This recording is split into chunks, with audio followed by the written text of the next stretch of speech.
what is analysis? Analysis is very simple. You take all the files in the project that you got from the client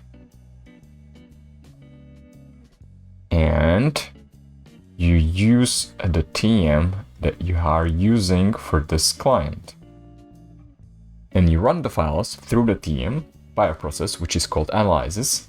And the purpose of analysis is for us to determine the word count breakdown of all these files, which in the end will be kind of like a very simple report, which tells us how many 100% matches there are, how many 95 to 99% matches there are, and so on. Then we have the different categories until we have the 0 to 49% matches, aka no matches. And we might also have some repetitions.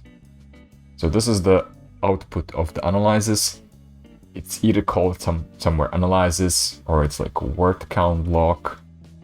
So it's basically word count breakdown.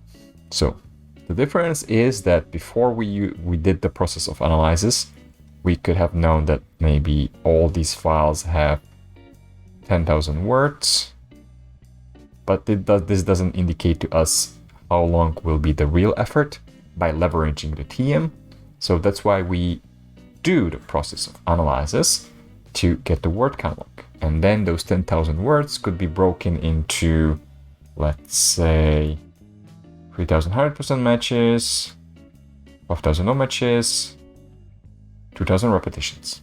That's the process of analysis.